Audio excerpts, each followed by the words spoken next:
আমি প্রথমেই যেটি খুব আলোচনা চলছে রাষ্ট্রপতির পদত্যাগ নিয়ে, অতএব আপনার কাছে জানতেই চাই যে পদত্যাগের আগেই আপনি এবং এর আগে আমি দেখেছি আরও কেউ করেছেন কিনা জানি না, কিন্তু আপনি লিখেছেন আপনার ফেসবুক পোস্টে, আমি দেখেছি জুলকারনাইন স্যার তিনিও লিখেছেন।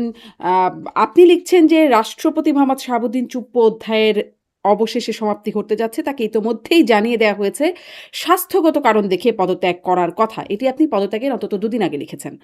আম মানে এই যে তাকে জানিয়ে দেওয়া হয়েছে স্বাস্থ্যগত কারণ দেখিয়ে পদত্যাগ করার কথা, এটি আসলে কে জানালো? কে জানালো আসলে সেটা তো বলা পসিবল না। আমি সেটা বলতেও পারবো না এখানে। কিন্তু আমি এতটুকু বলতে পারি যে মানে দায়িত্ব দেয়া হয়েছিল, ধরতে পারেন একটা সংস্থাকে। এবং তারা খুব পোলাইটলি তাকে বলেছে যে হুম, স্যার আপনাকে চলে যেতে হবে। তো তিনিও খুব তাদেরকে বিনয়ের সাথেই বলেছে যে ঠিক আছে, আমার তো এমনিও স্বাস্থ্যগতভাবে আমি তো ভালো বোধ করছি না। তো যদি সরকার আমাকে না চায়, আমি তাহলে সেক্ষেত্রে আমি চলে যাব, আমাকে একটা মাস একটু ভাবতে সময় দাও। তো তখন তারা তাকে বললো যে আসলে এখানে ভাবাভাবির কিছু নেই স্যার। আমাদেরকে বলা হয়েছে আপনাকে 25 তারিখের মধ্যেই চলে যেতে হবে, 25 জুলাইয়ের মধ্যে। হুম। তো তখন তিনি বললেন যে তাহলে তো আসলে এখানে তাহলে আমার ভাবারও যেহেতু কিছু নেই, তাহলে তো আমাকে যেতেই হবে। তো তোমরা তো সব জেনে বুঝেই এসেছো, তো তাহলে সেক্ষেত্রে ঠিক আছে, আমার তাহলে যেটা করণীয় বলো, আমাকে কি করতে হবে আমি করে দিচ্ছি। তো তখন তারাও আবার তার সাথে খুবই ভদ্র ভাষায় তাকে বললো যে স্যার দেখেন, আপনাকে আমরা এত বছর ধরে চিনি, আপনি অত্যন্ত মানে বিনয়ী এবং একজন ব্যক্তিত্ব সম্পন্ন মানুষ হিসেবে আপনাকে দেখেছি। তো আপনার সাথে কোনো বেয়াদবি করার ইচ্ছা আমাদের নেই, কিন্তু আপনাকে বিনয়ের সাথেই বলছি যে 25 তারিখ এর মধ্যে আপনাকে আসলে যেতে হবে। তো এটা আপনি কোনো বেয়াদবি নিয়েন হুম। না। তো তিনি বলছেন না, এটা তোমাদের যেটা দায়িত্ব তোমরা পালন করতে এসেছো, তো আমাকে কি করতে হবে বলো, আমি আমার মতো করে সেটা করে ফেলবো। তো তো অত্যন্ত মানে একটা কোর্ডিয়াল ওয়েতেই আসলে হয়েছে। মানে এটা এমন কিছু হয়নি যে আপনি যেটা দেখেছেন যে শেখ হাসিনার আমলে যেটা হতো, যে হাসিনার আমলে আপনি দেখেছেন যে একটা ব্যাংক কি করে এসালামের মাধ্যমে লুট করে ফেলা হতো। তো ওই ধরনের কোনো ঘটনা কিন্তু এখানে ঘটেনি যে তাকে জোর প্রয়োগ করে তাকে পিস্তলের মুখে ঠেকিয়ে বলা হয়েছে আপনাকে পদত্যাগ করতে হবে, আপনি পদত্যাগ করেন, ওরকম কিছু কিন্তু এখানে হয়নি। কারণ তিনিও শারীরিকভাবে যে ভালো বোধ করছিলেন তা নয়, তিনি নিজেও মানসিক ভাবেও আপনি জানেন যে তিনি মানে ভালো সুন্দর বোধ করে করার কথা বললেই নয়। যদি কাজ হয়ে যায় তাহলে আর পিস্তল ঠেকানোর কি দরকার? মানে বিষয়টা তো একই রকম না? একটা সংস্থা গিয়ে বলছে। এটার তো প্রক্রিয়াটা এরকম হবার কথা না যে একটি সংস্থা গিয়ে বলবে স্যার আপনাকে চলে যেতে হবে।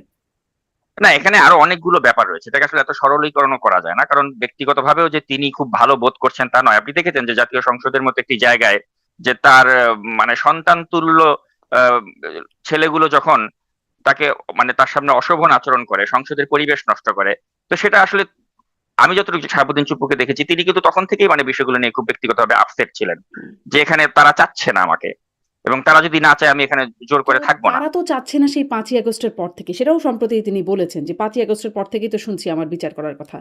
বলছেন কিসের বিচার? তো আ তখন থেকেই শুনছেন। তারপরে নির্বাচনের পরপর তিনি মানে নির্বাচনের আগে তিনি একটা সাক্ষাৎকারে বলেছিলেন যে নির্বাচনের পর তিনি পদত্যাগ করতে চান। নির্বাচনের পর বললেন যে বিএনপি যদি চায় রাখতে চায়, তাহলে সরকার যদি রাখতে চায়, বিএনপি যদি রাখতে চায় তাহলে তিনি থাকতে চান। এরকমটা বললেন। মানে তখনও তো আসলে ঠিক একই পরিস্থিতি ছিল। আ বরঞ্চ তখন আরো পরিস্থিতি গরম, গরম ছিল। অনেক প্রতিবাদ, প্রতিকূলতা ছিল তার জন্য, সংসদে হইচই হলো। তখন করলেন না। মানে এখন এসে তাকে বলা হলো পদত্যাগ করতে। ঠিক এখনকে বেছে নেবার জন্য কোনো কারণ আছে কি? এটা আসলে আপনি দেখেছেন যে এখানে বাজারে অনেকগুলো কথা কিন্তু মানে প্রচলিত আছে, এবং যেগুলো সবগুলো কিন্তু আপনি উড়িয়ে দিতে পারেন না। যেমন বলা হচ্ছে যে তিনি শেখ হাসিনার সাথে নাকি তিনি ফোনে কথা বলেছেন লন্ডনে গিয়ে। তো এটা একদম পুরোপুরি একটা মানে মিথ্যা একটা কথা। এটা আমি বলতে পারি আপনাকে যে এ ধরনের কোনো ঘটনাই ঘটেনি, তিনি লন্ডনে গিয়ে শেখ হাসিনার সাথে কোনো ফোনে কথা বলেননি। কিন্তু আপনার সাথে ব্যাপারটা কি এর হচ্ছে তিনি মধ্যে তার কথা হয়েছে? রাষ্ট্রপতির কথা হয়েছে, সাবেক রাষ্ট্রপতির? সেটা আমার হয়েছে কি হয়েছে না আমি সেটা আসলে এখানে বলতে চাচ্ছি না। আচ্ছা। কিন্তু বিষয়টা হচ্ছে যে আমি এটা বলতে পারি আপনাকে যে মানে তিনি ও ধরনের কোনো ঘটনা ঘটেনি, শেখ হাসিনার সাথে তার কোনো ফোনে কথা হয়নি। কিন্তু ওই যে বাজারে যখন মানে কিছু মানে মিথ্যাকেও যখন আপনি অনেকবার রিপিট করেন, তখন হুম। এটা অনেকে সত্য বলে মনে করতে পারে। গোয়েবলস যেমন থিওরি। আমি এখানে ওই মাননীয় প্রধানমন্ত্রীর সব বিষয়ে তো আসলে তিনি তো তিনি ওয়াকিবহাল হবেন তা না, তাকে যেভাবে জানানো হয় অনেক সময় তাকে সেগুলো বিশ্বাস করতে হয়। তো তাকে যখন খুব বিশ্বস্ত কিছু সূত্র থেকে বলা হচ্ছে বারে বার যে উনি কিন্তু শেখ হাসিনার সাথে ফোনে কথা বলেছেন, তো ওনাকে তো ওটা বিশ্বাস করতে হবে। যেমন আমি সাম্প্রতিক সময় আপনি দেখেছেন যে একজন পুলিশের একজন এসপি, তাকে বাধ্যতামূলক ভাবে যে তাকে অবসর পাঠিয়ে দেওয়া হলো, আব্দুল্লাহ আরেফ, তাকে নিয়ে আমি একটা ভিডিও প্রতিবেদন করেছি এবং বলেছি যে হুম। এই পুলিশ কর্মকর্তা তো বিএনপির সময় তিনি অনেক স্যাক্রিফাইস করেছেন, এবং শেখ হাসিনার সময় 8 বছর ওএসডি ছিল।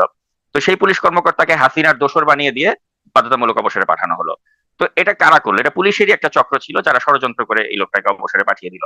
তো এখন তারেক রহমান বা যারা রয়েছেন তাদেরকে ওভাবে বোঝানো হয়েছে যে এই লোকটি আপনাকে, যখন আপনি 111 এর সময় আপনি যখন টাস্ক ফোর্স ইন্টারোগেশন সেলে ছিলেন, তখন আপনাকে চোখ বন্ধ করে আব্দুল্লাহ আরেফ পিটিয়েছিল। কত হাস্যকর একটি বিষয় আপনি চিন্তা করে দেখুন, যে একজন এসপি পদমর্যাদা, তখন তিনি অ্যাডিশনাল এসপি ছিলেন, তার পক্ষে কি তখন তারেক রহমানকে ওখানে গিয়ে পেটানো সম্ভব? ওখানে আর্মির যারা অফিসার ছিল তারা পিটিয়েছে, তারা নির্যাতন করে শারীরিকভাবে, কিন্তু এখানে আব্দুল্লাহ আরেফকে এখানে বলির পাঠা বানিয়ে দেওয়া হলো। এবং তারেক রহমানের পক্ষে তো আসলে এগুলো ভেরিফাই করা পসিবল না, যে আসলেই কি উনি আমাকে পিটিয়েছেন, আসলেই কি উনি আমাকে রিমান্ডে কিছু করেছেন। কিন্তু তাকে বোঝানো হয়েছে যে এই পুলিশ কর্মকর্তা আপনার উপর এটা করেছে। তো সিমিলারলি শাহাবুদ্দিন চুপ্পুর ক্ষেত্রে একই ঘটনা ঘটেছে, যে তাকে, তারেক রহমানকে বা সরকারের উচ্চ পর্যায়ে বোঝানো হয়েছে যে শাহাবুদ্দিন চুপ্পু হয়তো এই মুহূর্তে রাষ্ট্রপতির পদে থাকলে এটা সরকারের জন্য হয়তো কোনো বিপদের কারণ হতে পারে, বা হয়তো এটা একটা নাজুক পরিস্থিতি তৈরি করলেও করতে পারে, এবং ওটাকে হয়তো আমলে নিয়ে এ ধরনের একটা কিছু করা হয়েছে। কারণ আপনি দেখেছেন যে তার সাথে প্রধানমন্ত্রীর সম্পর্কটা যে আগের মতো উষ্ণ নেই, এটা তো আমরা ঈদের জামায়াতেও কিন্তু আমরা দেখেছি। তো সবকিছু মিলে বোঝা যাচ্ছিল যে সময়টা আসলে তার ভালো যাচ্ছিল না, এবং হয়তো পরিণতি যেটা হওয়ার আমরা মানে স্পেকুলেট করছিলাম সেটাই কিন্তু অবশেষে সত্য হলো, এই আর কি। মানে মানে এই যে শেখ হাসিনার সাথে কথা বলা, শেখ হাসিনার সাথে কথা বলার মানে বিপদের কারণ হতে পারে তার তার রাষ্ট্রপতি পদে বহাল থাকা। মানে কি এমন বিপদ তিনি করে ফেলতে পারেন? রাষ্ট্রপতি তো এমনিতেও খুবই একটা আলংকারিক পদ, যার আসলে খুব পাওয়ার কিছু নাই, মানে কোনো ক্ষমতা নাই। এবং অন্তর্বর্তীকালীন সরকারের সময় দেখেছি তাকে একরকম গৃহবন্দী তাকে থাকতে হয়েছে। তিনি খুব উচ্চবাচ্যও করতে পারতেন না, তার সম্মতিও কিছুতে লাগতো না। জাস্ট রাষ্ট্রপতি ছিলেন আর কি। তো তিনি এমন কি বিপদের কারণ হয়ে দাঁড়াতে পারতেন বলে মানে সরকারের বা উচ্চপদস্থদের কানে গেল? না, এখানে ব্যাপারটা হচ্ছে আপনি চিন্তা করে দেখুন, যে যখন শেখ হাসিনার সময় ধরুন আব্দুল হামিদ যখন রাষ্ট্রপতি ছিলেন, তো সেই সময় যদি একটা এরকম খবর শেখ হাসিনার কানে আসতো যে আব্দুল হামিদ তিনি লন্ডনে তারেক রহমানের সাথে ফোনে কথা বলেছেন, তখন কি শেখ হাসিনার পক্ষে কি আব্দুল হামিদকে রাখা সম্ভব হতো? হতো না। বিষয়টা আসলে ওইভাবেই চিন্তা করতে হবে। কারণ এগুলো তো মানে রাষ্ট্রীয় নিরাপত্তা বা রাষ্ট্রের জন্য মানে হুমকি, বা সরকারের জন্য বিপদের কারণ হতে পারে। তো ওভাবেই হয়তো সরকারকে বোঝানো হয়েছে যে এটা আসলে একটা বিপদের কারণ হতে পারে এই মুহূর্তে, আপনারা তাকে যদি রেখে দেন। আর পাশাপাশি আপনি জানেন যে এনসিপি বা জামায়াত তারা তো অনেকদিন ধরে সরকারকে একটা চাপ দিয়ে যাচ্ছিল, এবং 5ই আগস্টকে কেন্দ্র করে তারা যদি আবার সামনে একটা এরকম কিছু করে যে আমরা রাষ্ট্রপতির পদত্যাগ না হলে আমরা একটা মানে বঙ্গভবন অভিমুখে আমরা মার্চ করব, বা একটা অস্থিতিশীল করার একটা পায়তারা করতে হবে। আপনি দেখেছেন যে কর্নেল অলি আহমেদ তিনিও কিন্তু বলছেন যে আহ, জামায়াতের আমির, তারপর মামুনুল হক, তারপর নাহিদ ইসলাম, তারা নাকি এক হয়ে গেলে তারা এই সরকারকে এক সপ্তাহের মধ্যে ফেলে দিতে পারে। তো এই যে এই ধরনের হম্বিতম্বি তারা করছে কিন্তু বা এই এই ধরনের হম্বিতম্বি তো কথাবার্তা, তারা করছে মূলত ওই গণভোট আর জুলাই সনদের বাস্তবায়নের ইস্যুটা নিয়ে। রাষ্ট্রপতির ইস্যুটা তো এখন খুব সামনেও ছিল না। মানে তারা তো এই মুহূর্তে খুব রাষ্ট্রপতিকে নিয়ে মাতামাতি করছিল না। করছিল না, কিন্তু এই 5ই আগস্টের সময় তারা করতে পারতো। এ ধরনের আমি তো আপনার হুম। আমার ফেসবুক পোস্টে আমি কিন্তু মেনশন করেছি সেটা, যে তাদের একটা এরকম পরিকল্পনা ছিল, এবং এরকম গোয়েন্দা তথ্যও ছিল যে তারা এই বিষয়টাকে আবারও সামনে নিয়ে আসতে পারে। তো সবকিছু বিবেচনা করে সরকার যেটা সঠিক মনে করেছে সরকার সেটিই করেছে। আর আমি মনে করি যে রাষ্ট্রপতি শাহাবুদ্দিন চুপ্পু তিনিও যেটি করেছেন তিনিও সঠিক কাজটি করেছেন, কারণ এভাবে হুম। মানে এই পদটি আঁকড়িয়ে রাখার মতো অবস্থায় তিনি ছিলেন না, হুম। তো শারীরিকভাবেও তিনি সুস্থ তো ছিলেন মানে না, এই যে সঠিক মানসিক কাজ ভাবেও। সরকারও করলেন বা রাষ্ট্রপতিও করলেন সঠিক কাজ, কিন্তু ধরেন একটা অজুহাত দেখানোর বিষয় হয়ে গেল শারীরিক অসুস্থতা, যেখানে সবাই আসলে বুঝতে পারছে যে এর চেয়েও শারীরিক অসুস্থতা বেশি ছিল জিল্লুর রহমানের। কোনো রকমে হাঁটতেন চলতেন, মানে রীতিমতো মানে পারতেন আর কি কোনো রকম হাঁটাচলা করতে, ওরকম একজন ব্যক্তি। বা মানে তাদের এমন কোনো কাজও থাকে না যে খুব ফিট থাকতে হবে শারীরিকভাবে। ফলে এই যে অজুহাতটা দেখানো হলো, এটা আসলে কেমন হলো? যে ওই যে গানের মতো কথা কিছু, কিছু বুঝে নিতে হয়, সে তো মুখে বলা যায় না। এরকম কি? মানে জানে যে কথা আছে কিছু এর মধ্যে, কিন্তু মুখে বলা যাচ্ছে না। ব্যাপারটা এরকম কি? মানে অজুহাত কেন দেখাতে হলো? এখন এটা আমি মনে করি যে রাষ্ট্রপতি শাহাবুদ্দিন চুপ্পু মানে সদ্য পদত্যাগ করা রাষ্ট্রপতি শাহাবুদ্দিন চুপ্পুর ক্ষেত্রে আমি মনে করি যে এটা তার একটা দুর্ভাগ্য, যে তিনি শেখ হাসিনাকেও যখন তিনি সার্ভ করেছিলেন তিনি হুম, খুব নিষ্ঠার সাথে করেছিলেন, তিনি বলেছিলেন যে তাকে আমি কদমবুসি করতে চাই, এবং এ ধরনের কথা বলে তিনি নিজেকে রাষ্ট্রপতি পদের মর্যাদা তিনি নষ্ট করেছিলেন। হুম, হুম, পরবর্তী সময়ে তিনি দেখেছেন যে যখন অভ্যুত্থান হলো, তিনি কিন্তু ইচ্ছা করলে পারতেন স্পিকারের মতো পালিয়ে যেতে। তিনি স্পিকারের মতো পালিয়ে যাননি, তিনি সাহসিকতার সাথে পরিস্থিতি মোকাবেলা করেছেন, এবং তিনি যখন ডক্টর ইউনূস ক্ষমতায় আসলো 133টা যে অধ্যাদেশ, সেটা কিন্তু তিনি এই অধ্যাদেশগুলোতে তিনি সই করেছেন, এবং তখনকার প্রয়োজনে যেটা প্রয়োজনীয় ছিল তিনি সে কাজটা কিন্তু সুচারুভাবে করেছেন। পরবর্তীতে ইউনূসের সরকারের শপথই বলেন বা তারেক রহমানের সরকারের শপথই বলেন, এগুলো তো তিনি করেছেন। তো এই যে একটা মানে আমাদের ইতিহাসের অংশ তিনি হয়ে গেলেন, যে তিনি 3টা সরকারের শপথ করালেন, কিন্তু করেও কিন্তু তিনি কারো প্রিয়ভাজন হতে পারলেন না। আপনি দেখেন যে এখন আওয়ামীপন্থী যে সাংবাদিকগুলো হুম। রয়েছে, নবনীতা বা যারা রয়েছে, তাদের কাছেও তিনি এখন গালমন্দের শিকার হচ্ছেন। আর যারা ওই মানে উগ্রপন্থী অ্যাক্টিভিস্ট রয়েছে তাদেরও তিনি গালমন্দের শিকার হচ্ছেন। অর্থাৎ তিনি কারো মন জয় আর করতে পারলেন বিএনপিও না দিন তাকে শেষে। চাচ্ছে না আর। হ্যাঁ, তো আসলে মানে আমি মনে করি যে it's very unfortunate for him. হুম, কিন্তু আমরা যারা ব্যক্তিগতভাবে তার সাথে মিশেছি আমরা কিন্তু দেখেছি যে লোকটা কিন্তু খুবই মানে বন্ধু বৎসল, এবং আমার কাছে তাকে মনে হয়নি যে তিনি মানে মানুষটা আসলে খারাপ। মানুষটা এখন অত্যন্ত আন্তরিক, ভালো সজ্জন একজন ব্যক্তি। কিন্তু মানে কারো মন তিনি দিন শেষে জয় করতে পারলেন কারো না। মন জয় করতে পারেন না। ধরেন আপনি আপনি বা আপনারা অনেকেই যাদের সরাসরি কথা বলবার সুযোগ হয়েছে বা মিশেছেন তাদের সাথে, তাদেরকে সজ্জন ব্যক্তি মনে হয়েছেন। আওয়ামী লীগের তো এরকম অনেকেই আছেন যারা আওয়ামী লীগের হয়তো কোনো একটা পদে ছিলেন বা আ আ এমপি ছিলেন, এরকম সবার বিরুদ্ধে গণহারে মামলা হয়েছে। আ মানে তারাও অনেকে হয়তো সজ্জন ব্যক্তি আছেন। কিন্তু তারাও এরকম মামলার শিকার হয়ে আছেন। মানে এই যে এনসিপি এখন তার বিচার চাইছে, এই বিষয়টাকে আপনি কিভাবে মানে দেখছেন যে তার বিচারের দাবিটা? তিনি যদি বিচার না হয়, তার যদি বিচার না হয়, তাহলে ওই যে যাদের কথা বলছিলাম সজ্জন ব্যক্তি আরও তো আছেন যারাও আসলে শুধুমাত্র দলের নেতাকর্মীর হিসেবে দায়িত্ব পালন করেছেন। তাদের কেন বিচার হচ্ছে? আর তাদের বিচার হলে ইনার কেন হবে না? এখানে ওই যে পদটা, রাষ্ট্রপতির পদটা তো আমরা জানি যে এই পদটাকে আমরা ওইভাবেই একটা মানে গুরুত্বপূর্ণ পদ মনে করি, যে এই পদের এই ব্যক্তিটি যখন অবসরে চলে যান তখন তাকে বিচার যদি আপনি মুখোমুখি করতে চান তাহলে এটা তো মানে খুবই দৃষ্টিকটু লাগে। এবং আপনি এখন যদি তো আর সেই বিষয়গুলো নাই। আছে কি? ধরেন সাবেক প্রধানমন্ত্রী থেকে স্পিকার সবাই তো আসলে বিচারের মুখোমুখি হচ্ছেন। দৃষ্টিকটু লাগার বিষয়টা তো এখন আর ঠিক ঐরকমভাবে নাই গণঅভ্যুত্থানের পর। না, এবং দৃষ্টিকটু অবশ্যই আছে, এবং দৃষ্টিকটু লাগবে বলেই কিন্তু আব্দুল হামিদের মতো একটা লোকের বিচার হয়নি। কারণ আব্দুল হামিদের আপনি পাপের পাল্লাটা যদি পরিমাপ করেন রাষ্ট্রপতি শাহাবুদ্দিন চুপ্পুর সাথে, আমি বলবো আব্দুল হামিদের পাপের পাল্লাটা অনেক বেশি। কিন্তু আব্দুল হামিদকে তো কিছুই করা হলো না, বরঞ্চ তাকে বিদেশে চিকিৎসা করতে দেওয়া হলো, তিনি ফিরে আসলেন। হুম, হুম। আব্দুল হামিদ কি ধরনের অপরাধ করেছে এটা আপনি শুনলে অবাক হয়ে যাবেন। আমি অনেকগুলো অনুসন্ধানী প্রতিবেদনে কিন্তু আমি দেখিয়েছি যে তিনি তার ক্ষমতার অপব্যবহার করে মিঠামইন এলাকাতে তিনি তার ভাইকে কত বড় বড় পদে বসিয়েছিলেন, তিনি তার বোনকে উপজেলা চেয়ারম্যান বানিয়েছিলেন, তিনি তার ক্ষমতার অপপ্রয়োগ করে তিনি তার ভাইগনাকে সে ওই এলাকায় সে ইউপি চেয়ারম্যান বানালো তো এবং এখনো তো তাই যা না। ইচ্ছা তাই এখনো বিএনপি করেছেন। ধরেন প্রশাসক থেকে শুরু করে সর্ব জায়গায় তো আসলে তারই পছন্দের লোকজন বা ধরেন এমনকি আ যেটি হাসনাত আব্দুল্লাহ বললেন, বাপের দোয়া মানে ক্রিকেট বোর্ড। সেখানেও সব আসলে মন্ত্রীদের, সিনিয়র মন্ত্রীদের ছেলে বা আ স্ত্রীও আছেন একজন, মানে তারা নিয়োগ পেলেন। তো এরকমই তো আসলে দলীয় লোকজন বা আত্মীয়-স্বজনরাই তো আসলে নিয়োগ পাচ্ছেন। পার্থক্য কি হচ্ছে? এখন বিএনপি চাইলেও তো আসলে আওয়ামী লীগের কাউকে নিয়োগ দিতে পারবে না, কারণ আওয়ামী লীগ নামে কোনো দলের নেতাকর্মীদের তো আওয়ামী আপনি লীগ কোনো ছাড়াও তো খুঁজেও পাবেন আছে। না। যারা বিএনপিও না, আওয়ামী লীগও না, ছেলে-মেয়ের বাইরে আছে তো মানুষ, আছে না? যোগ্য আপনি ব্যক্তি। নিরপেক্ষ কাকে পাবেন? আসলে নিরপেক্ষ বলতে কেউ নাই। সবাইরই দেখবেন খুঁজলে কিছু না কিছু দলীয় পরিচয় থাকবে। এখন আপনি যদি বলেন যে বিএনপি ক্ষমতায় বসে জামাতের লোকদেরকে বসাবে, ওটাও তো আসলে আমাদের দেশের পরিস্থিতি ওরকম না যে তারা এখানে জামাতের লোকজন একে একে বসে বিসিবিতে বসিয়ে দেবে। তো ওইটাও বিবেচনা করতে হবে আসলে। এখন তাহলে আর আব্দুল আমাদের হামিদের কি দেশটার দোষ? সিস্টেমটাই এরকম।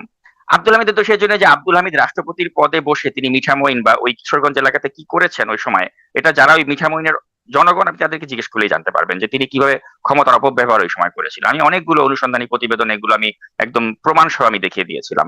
তো আমাকে যদি বলা হয় যে কম্পেয়ার করতে যে রাষ্ট্রপতি হিসেবে আব্দুল হামিদ বা শাহাবুদ্দিন চুপ্পু আপনি কার বিচার আগে করতে চান, আমি বলবো অবশ্যই আব্দুল হামিদের করা উচিত আগে, কারণ আব্দুল হামিদ অনেক বেশি পাপ করেছে। সেই হিসাবে আপনি শাহাবুদ্দিন চুপ্পুকে যদি ওভাবে মানে কম্পেয়ার করেন, আমি বলবো হুম। তার ওরকম কিছু আপনি খুঁজে বের করতে পারবেন না আসলে তো মানে বিচার আব্দুল এরকম হামিদের সাথে। পাল্লা ধরে করা হয় না? অপরাধ দেখে যে তার অপরাধ আছে কিনা বা উনার অপরাধ আছে কিনা। কে কার চেয়ে বেশি অপরাধী সেই দেখে তো আর বিচার হয় না। কিন্তু আম উম ধরেন কিন্তু আমি আমি যেটা শুনেছি। মনে করি যে হ্যাঁ। ২০১৮ যে একটা মানে নির্বাচন আপনি দেখেছেন, নির্বাচনের নামে যে তামাশা হয়েছে, রাতের ভোটের নির্বাচন, বা ২০২৪ যে ডামি ভোটের নির্বাচন, ও ধরনের কলঙ্কিত নির্বাচন বা এগুলো নিয়ে আপনি আব্দুল হামিদের মতো ব্যক্তিকে কখনো দেখেছেন যে সে কোনো ধরনের প্রতিবাদ মুখর হয়েছে বা কিছু করেছে? কিছু করেনি। কিন্তু সেই হিসেবে আমি শাহাবুদ্দিন চুপ্পুকে আমি একটা জায়গায় আমি তাকে প্রশংসা করব যে তিনি কিন্তু এই যে ছাত্র জনতার অভ্যুত্থানের পরে তিনি কিন্তু ছাত্রদের পাশেই দাঁড়িয়েছেন। না ১৩৩ টা দাঁড়িয়ে কি উপায় অধ্যাদেশে ছিল? তিনি উপায় তো ছিল, তিনি তো স্পিকারের মতো পালাতে পারতেন। হুম। তিনি তো এখনো বলছেন যে আমাকে যদি বিচারের মুখোমুখিও করে আমি দেশের বাইরে যাব না। যেমন দেখেছেন যে সাম্প্রতিক সময় কিন্তু বলা হচ্ছে যে রাষ্ট্রপতির ছেলে নাকি আমেরিকায় চলে আসছেন, পালাবেন। এ ধরনের কথা কিন্তু আজকে সোশ্যাল মিডিয়াতে দেখলাম। কিন্তু এটা একদম পুরা মানে ভুয়া একটা খবর। রাষ্ট্রপতির ছেলে বাংলাদেশেই আছেন, বাংলাদেশেই থাকবেন। বলেছেন যে আমরা যদি কোনো অপরাধ করে থাকি বাংলাদেশে বিচার হোক। কিন্তু আমরা দেশ ছেড়ে কোথাও যাব না। তো ওই সৎ সাহসটা তো তাদের আছে। হুম। আম মানে ওই যে মানে আব্দুল হামিদের কথা বলছিলেন, জনাব আব্দুল হামিদ যখন বাইরে গেলেন একবার চিকিৎসার জন্য, সম্ভবত ব্যাংককে গিয়েছিলেন তিনি তখন। তখন আ ধরে নেওয়া হলো তিনি পালিয়ে গেছেন, সেই নিয়ে অনেক আলোচনা হলো। তারপরে তো ওই একটা বিষয়কে কেন্দ্র করে আওয়ামী লীগের নিষেধাজ্ঞা চলে আসলো। এবং তারপর তিনি আবার ঠিকঠাক মতো ফিরেও এলেন। বলা হলো যে এখানে একজন তার শ্যালক, সম্ভবত জামায়াতের একজন বেশ পদস্থ নেতা আছেন বলেই তার এই বিষয়টা কি আপনি এরকম কিছু আসলে কি জানেন? এরকম কি কিছু আছে? হ্যাঁ, জামায়াতের একজন নেতা, তারা ওই এসবি পুলিশের সাথে তার ওই সময় একটা ভালো সখ্যতা ছিল এবং তারা এসবি পুলিশকে বলেছিল যে তাকে যেন যেতে দেয়া হয়, আবার হুম। আসতে দেয়া হয়, এবং সরকারের উপর মহল থেকেও তখন আসলে থেকে নিয়ে তেমন কিছু করা হয়নি। আমি মনে করি এটা ভালো কাজই হয়েছে, কারণেই যে অন্তত রাষ্ট্রপতির পদটার প্রতি সম্মান দেখি হলো এই মানুষগুলোকে, এবং তারা তাদের বয়সের শেষ প্রান্তে চলে এসেছে। আব্দুল হামিদ এখন তার যে শারীরিক অবস্থা, এই অবস্থায় আমার মনে হয় না যে তার মতো ব্যক্তিকে এখন এই মুহূর্তে বিচারের মুখোমুখি করার মতো প্রয়োজনীয়তা আছে। অন্তত ওই পদটির প্রতি সম্মান দেখি হলো আমি মনে করি যে এই ক্ষেত্রে সরকার যে কাজটি করেছে আমি এটাকে সমর্থন করি ব্যক্তিগতভাবে, যে আব্দুল হামিদের ক্ষেত্রে বা শাহাবুদ্দিন চুপুর ক্ষেত্রে যদি সরকার মানে এই পদটার প্রতি সম্মান দেখিয়ে হলেও যেন তাদের বিরুদ্ধে আসলে কোনো ওই ধরনের অ্যাকশনে না যায়, আমি ব্যক্তিগতভাবে এটা সমর্থন করি। যদি আমি জানি আমার এই মতের বিরুদ্ধে অনেকে বলতে পারেন, এটা আপনাদের ব্যাপার, হুম। কিন্তু আমি মনে করি যে অন্তত এই পদে যারা ছিলেন তাদেরকে একটা মানে জি। ছাড় তো দেয়া যেতেই পারে। মানে রাষ্ট্রপতি ইস্যুতেই আপনার সেই পদত্যাগের দুদিন আগেই যে পোস্ট, সেখানে আপনি লিখছেন সম্ভাব্য অনেকের নাম নিয়ে গুঞ্জন থাকলেও বলা হয়েছে শেষ মুহূর্তে যদি সরকার কাউকে তার রিপ্লেসমেন্ট হিসেবে নিশ্চিত করতে না পারে, তাহলে স্পিকার হাফিজউদ্দিন আহমেদ বীর বিক্রমী হয়তো ভারপ্রাপ্ত রাষ্ট্রপতি হিসেবে শপথ নিতে পারে। পরবর্তীতে হয়তো সুবিধাজনক সময়ে মির্জা ফখরুল ইসলাম আলমগীর অথবা অন্য কাউকে এই পদের জন্য সরকার বিবেচনা করবেন। দেখা গেছে আসলে অতটুকু পর্যন্ত ঠিক যে হ্যাঁ, স্পিকার হাফিজউদ্দিন আহমেদ তিনি ভারপ্রাপ্ত রাষ্ট্রপতি হলেন। কিন্তু পরবর্তীতে কে? মির্জা ফখরুলের কথা বলছেন, আরও বিভিন্ন মানে মূলধারা গণমাধ্যমেও কয়েকজন বিএনপির সিনিয়র নেতাদের নাম আসছে। এর মধ্যে এর বাইরে আসছে নাসিমুল গনি, মন্ত্রিপরিষদ সচিব, এবং ডক্টর ইউনূসের নামও আসছে। কে হতে পারেন পরবর্তী রাষ্ট্রপতি? সেরকম কোনো তথ্য আছে? এখানে যে নামগুলো আলোচনায় আসছে এগুলো মোটামুটি মানে যে স্পেকুলেশন গুলো হচ্ছে আসলে এই নামগুলো নিয়েই কিন্তু আলোচনা হচ্ছে, হুম। এবং এই মুহূর্তে আসলে নির্দিষ্ট করে বলাটাও কঠিন যে কাকে শেষ পর্যন্ত রাষ্ট্রপতি করা হবে। তবে এই দৌড়ে সবচেয়ে বেশি এগিয়ে আছেন এখন পর্যন্ত মির্জা ফখরুল ইসলাম আলমগীর, এবং মোটামুটি ভাবে বলা চলে যে 90% সম্ভাবনা যে মির্জা ফখরুল ইসলাম আলমগীর হতে যাচ্ছেন পরবর্তী রাষ্ট্রপতি। হুম। কিন্তু এটা আবার নাও হতে পারে, যেমন শারীরিক কারণ হতে পারে, বা আপনার মঈন খান, যে ডক্টর মঈন খান, তার পক্ষে একটা মানে জোর লবিং হচ্ছে বা বলা হচ্ছে, তার এলাকার মানুষজন তাদের একটা দীর্ঘদিনের দাবি যে ডক্টর মঈন খানকে আমরা দেখতে চাই এ পদে। তো তারাও জোর তাদের মতো করে একটা তদবির করে যাচ্ছে। তো আবার নজরুল ইসলাম খানের নামও এসেছিল যে নজরুল ইসলাম খানকে হয়তো করা হতে পারে। তো এভাবে প্রত্যেকেই প্রত্যেকের তরফ থেকে একটা মানে বলা চলে যে এখন তারেক রহমানের দৃষ্টি আকর্ষণ করার একটা সর্বাত্মক প্রচেষ্টা করছেন। এই এবং এই যে লাইনে কি ডক্টর মোহাম্মদ ইউনূস আছেন কোথাও? মানে তার নামটি আ অন্তর্বর্তী সরকার যখন চলে তখনই শোনা গেছে বিভিন্ন সময় যে বিএনপির সময় রাষ্ট্রপতি হবেন, হতে পারেন ডক্টর মোহাম্মদ ইউনূস। এই মানে তাকেও কি বিবেচনায় আছে কিনা ডক্টর জানেন না। মোহাম্মদ ইউনূস ডক্টর মোহাম্মদ ইউনূস যদি রাষ্ট্রপতি হন তাহলে সেক্ষেত্রে আপনি ধরেই রাখতে পারেন যেটা আসলে বিএনপির কোনো ফার্স্ট চয়েস ছিল না। এখন আমাদের আনফরচুনেটলি আমাদের যেটা রাজনীতিতে আমরা দেখে আসছি যে আমাদের দেশের রাজনীতি আসলে খেলাগুলো অনেক সময় বাইরের দেশ থেকে খেলা হয়ে থাকে। তো যদি বাইরের দেশের কোনো খেলা হয়ে থাকে সেক্ষেত্রে আপনি দেখবেন যে হয়তো অনেকটা অপারগ হয়েই হুম। রাষ্ট্রপতি হিসেবে ডক্টর ইউনূসকে রাষ্ট্রপতি করা হতে পারে। তো এখন এটা যদি হয় আপনি ধরে রাখতে পারেন যে এটা বিএনপির আসলে মত নয়, বিএনপি হয়তো বাধ্য হয়েছে পরিস্থিতির কারণে। কোন আচ্ছা। পরিস্থিতির আপনি জানেন, এত খোলাখুলি বলারও কিছু নেই। হতে পারে যদি ওইটা হয় তাহলে বাইরের খেলাটা এখানে হয়েছে। কিন্তু আপাত দৃষ্টিতে যদি বিএনপি তাদের মানে ফেভারিট তালিকায় 1 নম্বরে রয়েছেন মির্জা ফখরুল ইসলাম আলমগীর, আর যদি এখানে আন্তর্জাতিক কোনো খেলার হুম। কিছু থাকে তাহলে সেক্ষেত্রে ডক্টর ইউনূস হলে আমি অবাক হব না। আচ্ছা। আমি ওই যে জিজ্ঞাসা করছিলাম যে এই সময়টা কেন বা ২৫শে জুলাইয়ের মধ্যে কেন করতে হবে, বা আ ধরেন সম্প্রতি একটা ঘটনা দেখা গেল যে মানে এই বিষয়ে অনেকে সামাজিক যোগাযোগ মাধ্যমে লিখছেন বলেই প্রশ্নটা করছিলাম যে আ জামায়াতের একজন এমপির যে নারী কেলেঙ্কারির বিষয়টা, মানে যেহেতু জামায়াতের একটা প্রেশার ছিল এই রাষ্ট্রপতিকে অপসারণ, বা বিরোধী জোটেরই একটা প্রেশার ছিল। এই কেলেঙ্কারির বিষয়টাকে একটু ধামাচাপা দিতেই মানে এইরকম একটা বিষয় সামনে নিয়ে আসা হলো। এরকমও অনেকে বলছেন। আপনার মানে কি কাছে কোনো মানে জানাশোনা আছে এটা? এগুলো কি কোনো ভিত্তি আছে এই ধরনের বক্তব্যের? না, না, এটার কোনো ভিত্তি নেই। কারণ জামায়াতের যেটা আপনি দেখেছেন, যেটা যেভাবে ভাইরাল হয়েছে, যেভাবে ছড়িয়ে গিয়েছে, এটাকে আর ধামাচাপা দেওয়ার কিছু নেই। এটা সারা বাংলাদেশের মানুষ এটা মানে জেনে গিয়েছে, এবং আলোচনাটা ওই তো ঘটনার ধামাচাপা পড়ে। এখন ধরেন রাষ্ট্রপতি নিয়ে আলোচনা শুরু হয়েছে। তো জামায়াতকে কেন এই সরকার ওই সুবিধাটা দিতে যাবে, তাই না? সরকারের তো প্রয়োজন হুম। নেই। বরঞ্চ যত জামায়াত আরো কলঙ্কিত হবে ততই সরকারের জন্য সেটা ভালো। তো সেজন্য তারা তো আর জেনে বুঝে এরকম একটা ইস্যু ধামাচাপা দিয়ে জামাতকে একটা সুবিধা করে দেবে না। বর্তমান মানে পরিস্থিতিতে সরকারের মনে হয়েছে যে এই মুহূর্তে শাহাবুদ্দিন চুপুর রাষ্ট্রপতি পদে না থাকাটা প্রয়োজন দেশের স্বার্থে বা দেশের নিরাপত্তার স্বার্থে, এবং সেই কাজটি সরকার করেছে, এবং শাহাবুদ্দিন চুপুরকে যেন চলে যেতে হলো, এটাই হচ্ছে বাস্তবতা। একটু এই বিষয়ে জানি, এই যে মানে নারী কেলেঙ্কারির বিষয় বা সরকার চাইবেই যে আরো বেশি জামাত কলঙ্কিত হোক বলছিলেন। বা আমরা সম্প্রতি আবার দেখলাম যে বিএনপিরও একজন নেতার এরকম আপত্তিকর ভিডিও ফাঁস হয়ে গেছে। পরে তাকেও বহিষ্কার করা হয়েছে। আজকেই সম্ভবত দেখছিলাম বাংলা ট্রিবিউনে একটা খবর। আম তো মানে এগুলো আসলে কি শুরু হলো? এটা কেন হচ্ছে? আপনিও দেখলাম শেয়ার করেছেন সেই জামাত নেতার সেই ভিডিওটি। একজন ব্যক্তি তিনি জামাতের মানে নেতা হোক বা মামুনুল হক হোক বা এনারা যে কেউই হোক না কেন বা বিএনপি নেতা হোক, তাদের আসলে ব্যক্তিগত গোপনীয় কি কোনো জায়গা থাকবে না? মানে সেটি গোপন রুমের ভেতরের বিষয়ও কেন ভাইরাল বা পাবলিক হয়ে যাচ্ছে?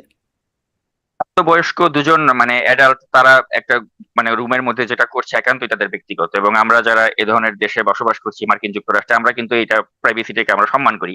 কিন্তু এক্ষেত্রে আপনি দেখতে হবে যে সে যারা মানে অপ্রাপ্ত বয়স্ক তাদেরকে চাকরির প্রলোভন দেখিয়ে বা তাদেরকে সে তাদের ওই আর্থিক অনটনের সুযোগ নিয়ে তাদের সাথে কিন্তু সেই জিনিসটাকে অ্যাবিউজ করছে তার পাওয়ারটাকে। তো এ কারণেই কিন্তু এটা সে এক্সপোজ হওয়া প্রয়োজন, এবং সেক্ষেত্রে ওই যে অপ্রাপ্ত বয়স্কর সাথে সে যে একটা সুবিধা নিল, সুযোগ নিল তার ক্ষমতার অপব্যবহার করে, এগুলোকে এক্সপোজ করলে ভবিষ্যতে এই ধরনের দৃষ্টান্ত যাতে না হয় সেজন্য কিন্তু আমরা আসলে এগুলোকে এক্সপোজ করেছি বা আমিও করেছি। তো এখানে কিন্তু আসলে যদি এটিও কি দুজন একটা আইনের প্রাপ্তবয়স্ক, লঙ্ঘন না? মানে একটা প্রাইভেসি বিষয় তো আছে। একটা ব্যক্তিগত গোপনীয়তার অধিকার তো একটা সাংবিধানিক অধিকার তো আছে। সেটির একটা লঙ্ঘন হয়ে যাচ্ছে না এরকম? মানে এখন যদি জনে, জনে বিএনপি নেতা তারপরে আরো মামুনুল হক থেকে শুরু করে গাজী নজরুল ইসলাম বিএনপি নেতা এরকম বিএনপি নিশ্চয়ই লেগে থাকবে যে মানে জামাতের আরো কাউকে পাওয়া যায় কিনা? জামাত দেখবে আরো কাউকে বিএনপিকে পাওয়া যায় কিনা? মানে এটি একটা বাজে নজির হয়ে যাচ্ছে না? অবশ্যই নজিরগুলো তো বাজে হচ্ছে, কিন্তু এখন কথা হচ্ছে যে সমাজে আমাদের হুম। যখন এভাবে একটা মানে ভাইরাসের মতো বিষয়গুলোর মানে প্রাদুর্ভাব দেখা যাচ্ছে, তখন সমাজ থেকে এগুলোকে আপনি অপসারণ করতে গেলে, যারা এগুলো এই ধরনের কর্মকাণ্ড করছে তাদের মনে একটা ভীতির সঞ্চার করতে গেলেও কিন্তু এগুলো বেশি বেশি করে বাইরে আসা প্রয়োজন। তাহলে অন্তত মনে করেন এরা একটা ভয় পাবে যে যে সামবডি ইজ ওয়াচিং, বা এগুলো আমার যে কোনো মুহূর্তে বের হয়ে যেতে পারে। তো হুম। এই জন্য আমি মনে করি যে এই লোকটা যে বেপরোয়া ভাবে সে যে মগবাজারের হোটেলে যাচ্ছিল, এমন কোনো মগবাজারের হোটেল নাই যেখানে সে মেয়ে নিয়ে যায়নি। আপনি দেখেছেন যে আরো এর পরবর্তীতে একাধিক ফুটেজ বের হয়েছে, একাধিক ভিন্ন ভিন্ন নারীর সাথে তার ফুটেজ বের হয়েছে, যেগুলো কিন্তু আমি আর প্রচার করিনি, বিভিন্ন অন্যান্য মানে পেজে এগুলো এসেছে। তো এই যে মানে বিষয়টা, এই যে একটা মানে মানসিক বিকৃতি, একটা 75 বছর বয়স্ক একজন মানুষ সে এইভাবে একটা মানসিক বিকৃতি তার, যে সে তার মানে মাইনর মানে মেয়েদের সাথে সে এইসব কাজ করে বেড়াচ্ছে। তো এটা একটা সমাজে একটা অসুস্থ মানে মানুষের একটা অসুস্থ মানসিকতার বহিঃপ্রকাশ হচ্ছে। তো এই অসুস্থ মেন্টালিটি যে আমাদের সমাজে বিদ্যমান রয়েছে, এটা দেখিয়ে দেওয়ার জন্য বা এটা রোধ করার জন্য মনে করি এগুলো সামনে আসা প্রয়োজন, এবং এদেরকে সামাজিকভাবে লজ্জা দেওয়া প্রয়োজন, এবং এই লজ্জা দিলে যদি আরো 10টা লোক শিখে, হুম। আমি মনে কিন্তু করি এই যারা জন্য এগুলো আসলে প্রচার। এরকম রুমে ঢুকে মব করছে তাদের জন্য তারাও তো একটা পানিশেবল অফেন্স করছে। মানে তারা তো এটাও তো এক ধরনের মব, তাই না? একজন ব্যক্তিকে এরকম হেনস্থা করছে, ২ জন প্রাপ্তবয়স্ক মানুষ। সেই মেয়েটিও না, প্রাপ্তবয়স্ক। এখানে মবের ঘটনাটা আসলে এটা যেটা আমি যতটুকু জানতে পেরেছি যে তার যে মানে গাড়ির যে ড্রাইভার সেই তাকে ব্ল্যাকমেল করেছে, এবং গাড়ির ড্রাইভার তাকে এটা নিয়ে ব্ল্যাকমেল করেছে এবং তার কাছে টাকা পয়সা চেয়েছিল, সেগুলো ঠিক মতো দেয়নি, এবং তারপরে এটা আসলে এক্সপোজ হয়ে যায়, এবং এভাবেই তখন এই কেঁচো ঘুরতে সাপ বের হয়ে যাওয়ার মতো এখানে এই বিষয়টা ছড়িয়ে যায়। হুম, যা হোক।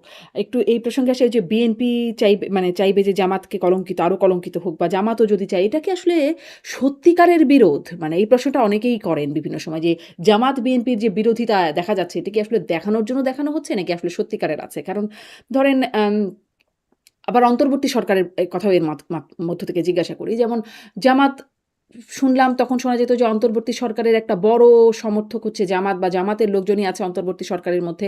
কিন্তু সেই জামাত অভিযোগ করল যে অন্তর্বর্তী সরকার এই ইলেকশন ইঞ্জিনিয়ারিং এর সাথে দায়ী। কিন্তু মানে কোন রকম অভিযোগ সত্যিকার অর্থে যেটার ব্যবস্থা সেরকম কিছু জামাতও করল না। আবার ধরেন বিএনপির প্রধানমন্ত্রীর যিনি মুখ্য সচিব জনাব আব্দুস সাত্তার তিনি বললেন ৮ জন উপদেষ্টা সুনির্দিষ্ট তথ্য প্রমাণ আছে দুর্নীতির। কিন্তু এখন তিনি মুখ্য সচিব তাদের বিরুদ্ধে কোনো কথা হলো না। স্বরাষ্ট্রমন্ত্রী সংসদে বললেন প্রধানমন্ত্রীকে অনুরোধ করলেন দুদককে দিয়ে অন্তর্বর্তী সরকারের এই যে ১৮ মাসের কর্মকাণ্ডের সেগুলো বিচার করতে। কিন্তু সেগুলো খুব হচ্ছে না। আবার মানে জামাত শুরুতে মানে এই যখন কি বলে বাণিজ্য চুক্তিটা হচ্ছিল বা আলোচনা হচ্ছিল তখন আমরাও বিভিন্ন জনের সাথে কথা বলছি। সবাই বলছে যে এটা না জানিয়ে করা হচ্ছে, আপত্তির কথা। পরে দেখলাম সবাই জানেন। জামাতও জানে, বিএনপিও জানে, আর অন্তর্বর্তী সরকার তো জানেই যারা করছে। একরকম যোগসূত্র কি আছে? নাকি এই বিরোধিতা যে দেখা যাচ্ছে সেটা কি সত্যিকারের বিরোধিতা? নাকি আসলে তলে, তলে যোগসূত্র আছে? এখন এখানে আসলে এটাকে এত সরল ভাবে আসলে ব্যাখ্যা করা যায় না। এটা আপনার ওই যে একটা যে কথা আমরা জানি যে politics is art of compromise. তো এই কম্প্রোমাইজ সরকারি দল তারা বিরোধী দলের সাথে নানাভাবে করে, বিরোধী দল তারা সরকারের সাথে নানাভাবে করে, এবং এই কম্প্রোমাইজের মাধ্যমেই কিন্তু আসলে একটা দেশ চলে। তো সেক্ষেত্রে আপনি দেখবেন যে এখন যেটা ব্যতিক্রম অ্যাটলিস্ট যে আপনার ওই আওয়ামী লীগের আমলে যেটা হয়েছিল যে জাতীয় পার্টির মতো একটা মানে গৃহপালিত বিরোধী দল, ওটা কিন্তু এখন নেই। এখন আপনি দেখেন যে সংসদেও কিন্তু একটা মোটামুটি বেশ তীব্র আলোচনা হচ্ছে, সমালোচনা হচ্ছে, এবং একটা প্রাণবন্ত সংসদ কিন্তু আমরা এখন দেখতে পাচ্ছি। এখন এর বাইরে যদি আপনি বলেন যে না এটা লোক দেখানো বা তারা যা বলছে এটা আসলে তারা মিন করে না, এটা আপনি বলতেই পারেন। কিন্তু তারপরেও আমরা বাইরে থেকে যেটা দেখছি সেটা হ্যাঁ হয়তো কিছু কম্প্রোমাইজ থাকলেও থাকতে পারে, কিন্তু এগুলোর তো আসলে সুনির্দিষ্ট এভিডেন্স আমাদের কাছে নেই, হুম। তাই না? জি। আম মানে যেটি আরো একটা যে আলোচনা আছে যে শেখ হাসিনা ফিরবেন, ডিসেম্বরে ফিরবেন। আ আপনি যেহেতু বিভিন্ন গোয়েন্দা সংস্থার বরাত দিয়ে কথা বলেন, এরকম কি কিছু মানে আভাস মানে অন্যান্য বিভিন্ন সূত্রে কি আছে নাকি শুধু তিনি ঘোষণাই দিচ্ছেন? তিনি ঘোষণা দিচ্ছেন এবং আসলে তার মানসিক সুস্থতাটা আসলে এখন এই মুহূর্তে কোন পর্যায়ে রয়েছে সেটা নিয়ে আমার যথেষ্ট সন্দেহ আছে। কারণ তিনি কোন বাস্তবতায় আসলে ডিসেম্বরে আসবেন তিনি বলেছেন, এটা তিনিই ভালো বলতে পারবেন বা কোথা থেকে তিনি গ্রিন সিগন্যাল পেয়েছেন। হুম, এবং এমনও হয়েছে যে আমার এক সোর্সের সাথে তিনি কয়েকদিন আগে কথা বলছিলেন। তো সেখানে তিনি বলছেন যে ডিসেম্বর না, আমি নভেম্বরেই চলে আসবো। দেখো না। তো আসলে এগুলো মানে হাস্যকর, এবং তিনি এগুলো বলে আসলে তার মানসিক সুস্থতার আসলে কোন পর্যায়ে আসে সেটা নিয়ে আমার যথেষ্ট ডাউট আছে।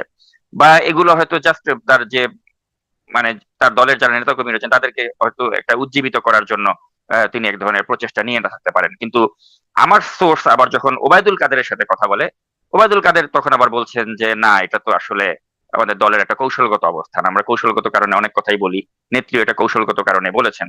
তো এই ধরনের কথা কিন্তু ওবায়দুল কাদের বলছেন, এটা আমার সূত্রের মাধ্যমে আমি জানতে পারছি। তো আসলে ওবায়দুল কাদেরের কথা সত্য না শেখ হাসিনার কথা সত্য নাকি, এটা আমরা আসলে ডিসেম্বর পর্যন্ত অপেক্ষা করলেই জানতে পারবো। জি। কিন্তু আমি মনে করি যে এটা কোনো মানসিক সুস্থতার কোনো পরিচয় দিচ্ছে না যখন তিনি বলছেন যে আমি ডিসেম্বরের মধ্যে ফিরে আসবো। এটা আমার কাছে মনে হচ্ছে ওই আগে যেমন বলেছেন যে হুম, আমি টুপ করে দেশে ঢুকে পড়বো, ওইরকমই একটা বয়ান তিনি বাজারে ছেড়ে দিলেন। আচ্ছা। আ সম্প্রতি খুব একটা বিষয় আরেকটা বিষয় মানে যেহেতু আপনিও সাংবাদিকতা করেন, দেশে করেছেন, এখন প্রবাসী থেকে প্রবাসীও সাংবাদিকতা করছেন। আম সিনিয়র সাংবাদিক এই যে একটা পদ সেটি নিয়ে খুব আ সমালোচনাই বলব। সমালোচনা বা তামাশা তাচ্ছিল্য চলছে। এই বিষয়টি আসলে আপনি কিভাবে দেখছেন সেটি একটু শুনবো এবং তার সাথে আপনিও দেখলাম মানে সাংবাদিক জয় মামুনকে নিয়ে ফেসবুকে একটা স্ট্যাটাস একটা পোস্ট লিখেছেন। সেখানে আপনি তাকে বলছেন যে উম তার আপত্তিকর কর্মকাণ্ড শেষই হচ্ছে না এবং জুলাই আন্দোলনের পর আমি মানে আপনি লিখছেন আরকি আমি এটিএন বাংলার চেয়ারম্যান মাহফুজুর রহমানকে অনুরোধ করে জয় মামুনকে চাকরি থেকে অব্যাহতি করাই। মানে কি এমন আপত্তিকর কাজ তিনি করেই যাচ্ছেন বা আপত্তি কর্মকাণ্ডে শেষই হচ্ছে না? আপনি কেন তাকে মানে অনুরোধ করে তাকে চাকরিচ্যুত করলেন? এটা আসলে কারণ স্পষ্ট যে উনি তো আসলে সাংবাদিকতা করেননি। তিনি আওয়ামী লীগের গোটা সময় আপনি যদি খুঁজে দেখেন যে তিনি কোন কাজটা দেশ ও জনগণের পক্ষে করেছেন, সাংবাদিক তার দায়িত্ব কি ছিল? প্রকৃত সত্যটা তুলে ধরা। তার সাংবাদিকতা ক্যারিয়ারে তিনি যখন এটিএন এ ছিলেন তখন তো একটা ২০১৪ সালে একটা নির্বাচন নামের একটা ১৫৪ আসনে বিনা প্রতিদ্বন্দ্বিতায় একটা সরকার ক্ষমতায় বসলো। আপনি দেখান তো জয় মামুনের একটা রিপোর্ট ছিল ওই সময়।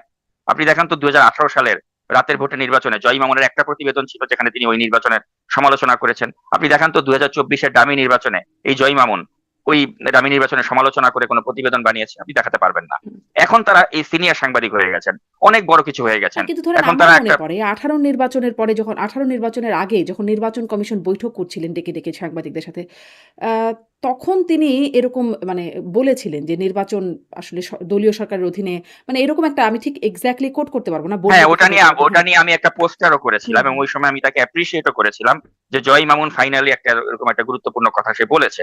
ওটাকে আমি অ্যাপ্রিশিয়েট করেছিলাম। কিন্তু কথা হচ্ছে ওটা তো তার একটা মানে অনুষ্ঠানে তিনি একটা বক্তব্য রেখেছেন। কিন্তু তার যে চ্যানেল যেটা তিনি হেড অফ নিউজ ছিলেন এটিএন এ, আপনি এটিএন বাংলায় দেখান তো যে জয় মামুন একটা রিপোর্ট করেছেন বা একটা প্রতিবেদন করেছেন যেটা গণতন্ত্রের পক্ষে ছিল বা ওই হাসিনার রেজিমকে চ্যালেঞ্জ করতে সাহস পেয়েছিল, পারেনি। অথচ এই জয় মামুনকে আমরা কি দেখেছিলাম? তিনি ইরাক আফগানিস্তানের যুদ্ধে মানে তিনি একটা বিদেশে কাভার করতে তিনি গিয়েছিলেন। অনেক সাহসী সাংবাদিকতা তিনি করেছেন তো জয় মামুন। হুম। আমরা তো যখন ছোট ছিলাম তখন মানে তো তাহলে তাদের মতো ঠিক শুধু জয় সাংবাদিকদেরকে দেখে মামুনকে চাকরিচ্যুত করার জন্য আপনি প্রভাব খাটালেন কেন? মানে গণমাধ্যম তো আসলে ঠিক ১৮ বলেন, ২৪ বলেন বা ১৪ নির্বাচন। কোন গণমাধ্যমে খুব যে সাহসিকতার সাথে বলে ফেলেছে যে এই নির্বাচনটা খুবই অ ভুয়া নির্বাচন হয়েছে, অবৈধ নির্বাচন হয়েছে তেমনটি আসলে তো কোন গণমাধ্যমই বলে নাই। না, কিন্তু আমরা তো এমনও দেখেছি যে ওইসব গণমাধ্যমে ওই ধরনের বৈরী পরিবেশেও তো অনেকে তারা তাদের দায়িত্বটা কিন্তু নিষ্ঠার সাথে পালন করেছেন। আপনি দেখেন শাহেদ আলম, তিনি তো এনটিভিতে ছিলেন। তিনি তো ও সময় নির্বাচন নামে ২০১৮ তে যে একটা তামাশা হচ্ছিল, সরাসরি কেন্দ্রে কেন্দ্রে গিয়ে তিনি দেখিয়েছেন যে কিভাবে জালিয়াতি হচ্ছিল। যে কারণেই কিন্তু শাহেদ আলমকে নিয়ে কিন্তু আমরা ওই ধরনের প্রশ্ন উত্থাপন করব না। কারণ তিনি তার সাহসিকতা ওই সময় দেখিয়েছেন। আপনি ধরতে পারেন এই যে ইলিয়াস হোসেনের কথা। ইলিয়াস হোসেন ২০১৪ নির্বাচনের সময় তিনি হাতে ধরে দেখিয়েছেন যে কি করে ব্যালট মানে বাক্স থেকে চুরি করা হচ্ছে, এবং তিনি ওটা লাইভ দেখিয়েছেন 21 টিভিতে। তো এই কারণেই দেখুন যে এই মানুষগুলো কিন্তু পরবর্তী সময় আমরা তাদেরকে এখনো মনে রেখেছি এসব কারণে, যে এই লোকগুলো তো হাসিনার ওই সময় যখন কেউ কিছু বলতো না, তারা অনেক কিছু সাহসিকতার সাথে মেইন স্ট্রিম মিডিয়াতে দেখিয়েছে। আমার কথাও যদি আমি ব্যক্তিগতভাবে বলি, আমি ওই সময় ইন্ডিপেন্ডেন্ট পত্রিকাতে আমি কাজ করতাম। তো আমি ওই সময় আসাফুদ্দৌলা সাবেক সচিব, তার একটা সাক্ষাৎকার আমি প্রচার করেছিলাম যখন তিনি নিষিদ্ধ ছিলেন, এবং এরপরে আমাকে কিন্তু বলা হয়েছিল যে তুমি বাংলাদেশে আর এসো না। আমি এরপরে আর যাইনি, একটা জাস্ট সাক্ষাৎকার প্রচার করার কারণে। তো আমরা তো এরকম মানে ওই অবস্থাকে চ্যালেঞ্জ করে আমরা তো কেউ কেউ তো সাহসিকতা করেছিলাম, এবং ওই দেখাতে গিয়ে যেটা হয়েছে, আমরা দেশেই যেতে পারিনি পরবর্তী সময়, সাংবাদিকতার চর্চাটাই করতে পারিনি। জয় মামুনের মতো লোকরা পেরেছে কেন? কারণ তারা পেরেছে তো কারণে যে এখনো তারা কি ওই খুব সময় সাহসিকতার লক্ষণ দেখা যাচ্ছে? মানে যারা সাংবাদিকতা করছেন দেশে, তারা খুব সাহসিকতার সাথে সাংবাদিকতা করছেন? অবশ্যই এখন কত সুন্দর সাহসিকতার পরিবেশ আপনি দেখতে পাচ্ছেন, যে এখন হঠাৎ করে দেখা যাচ্ছে আব্দুল নূর তুষার অনেক বড় বিশ্লেষক হয়ে গেছে, যে আব্দুল নূর তুষারকে হাসিনার আমলে কখনোই দেখি নাই হাসিনার এই সব বিষয়কে চ্যালেঞ্জ করে খুব বেশি একটা ভোকাল হতে। হ্যাঁ, একটা করেছেন তিনি, যখন নাগরিক টিভির যখন তিনি প্রধান ছিলেন, তখন তিনি ওই হেলমেট বাহিনীকে পিন পয়েন্ট করে একটা টক শোতে দেখাচ্ছিলেন, এবং আমি এটা খুব অ্যাপ্রিসিয়েট করেছিলাম যে হ্যাঁ, তুষার ভাই খুব ভালো একটা কাজ করেছেন। কিন্তু ওই একটা বা দুইটা কালে ভদ্রে দেখা গিয়েছিল তাদের। কিন্তু এখন তো আব্দুল তুষার নিয়মিত টক শোতে আসছেন, নিয়মিত বিভিন্ন বিষয় নিয়ে তিনি খোলামেলা অপিনিয়ন দিচ্ছেন। হাসিনার সময় ওইভাবে তো তাকে দেখিনি আমরা। আনিস আলমগীর খুব ভালো সাংবাদিক, খুব ভালো সাংবাদিকতা করেন। আনিস আলমগীরকে তো হাসিনার সময় খুব বেশি দেখিনি আমরা, যে হাসিনা রেজিমকে চ্যালেঞ্জ করে খুব বেশি পোস্ট করেছেন, খুব বেশি টক শোতে গিয়েছেন। কিন্তু এখন এই মানুষগুলো টক শোতে রেগুলার আসছেন, এবং রেগুলার এসে তারা যে কথাগুলো বলছেন সেগুলো আবার আওয়ামী লীগের লোকরা খুব মজা পাচ্ছে দেখে। হুম। যে ঠিক যেই কথাগুলো আবার আমরা এক সময় আসিফ নজরুল বা নুরুল কবিরকে দেখে খুব ভালো লাগতো আমাদের, যে এই তো সঠিক কথাগুলো তারা বলছে। তো এখন আসিফ নজরুল বা নুরুল কবির মানে ধরেন তারা ওই বৈরী ধরেন পরিবেশে। আগে বলেন নাই, সেজন্য আপনি বলতে পারেন আগে আপনারা বললেন না কেন? কিন্তু তার মানে এখন বলছেন কেন? সেটা কি চ্যালেঞ্জ করা যায়? মানে এখনো কি বলবেন না? না, এখন তো তারা বলছেনই, এবং হুম, এবং বলার তো পরিবেশ এখন। কোন চ্যানেল আছে যেই চ্যানেলে আপনি দেখছেন না এদেরকে? ঘুরে ফিরে কিন্তু এই মুখগুলোকে খুব বেশি দেখা যাচ্ছে। হুম। আর আমরা তখন চাতক পাখির মতো অপেক্ষা করতাম যে কখন নুরুল কবিরকে একটা টক শোতে দেখবো। ওই একমাত্র জিল্লুর রহমান তৃতীয় মাত্রা সাহস করে মাঝে মাঝে ডাক দিতে পারতো নুরুল কবিরকে। আপনি তো ডিবিসিতে ছিলেন, আপনি কি পারতেন নুরুল কবিরকে ডাক দিতে? আপনি কি পারতেন আমি আসিফ জিটিভিতে নজরুলকে ডাক ছিলাম। দিতে? আপনি পারতেন না। আমি অবশ্য জিটিভিতে ছিলাম না। আমি আসিফ নজরুলকে যে একবার আমি অ্যাপ্রোচ ডিবিসি, করেছি। আমি হ্যাঁ, ডিবিসি, আমি ডিভিসি। আচ্ছা, ডিবিসির সরি, কথা আমি বলছি। ভুল শুনেছি। হ্যাঁ। আপনি ডিবিসিতে ছিলেন, ওইখানে আপনি কি পারতেন আপনার ম্যানেজমেন্টকে বলে রাজি করাতে যে আজকে আমি আসিফ নজরুলকে চাই? পারতেন না। আমি চেয়েছিলাম, সত্যি কথা আমি চেয়েছিলাম, আমি তাকে যোগাযোগও করেছিলাম, কিন্তু তিনিই আসতে রাজি হন নাই। হয়তো তার কোনো লিমিটেশন ছিল কিনা জানি না। আমি নিজে তাকে ফোন করেছিলাম, যোগাযোগ করবার চেষ্টা করেছিলাম আমার শোতে আসবার জন্য। নুরুল কবিরকে না, পেয়েছিলেন? নুরুল কবিরকে আমি অ্যাপ্রোচও করি নাই। কিন্তু আসিফ নজরুলকে আমি একবার করেছিলাম। অ্যাপ্রোচ করেছিলাম। তিনি রাজি হননি আসতে।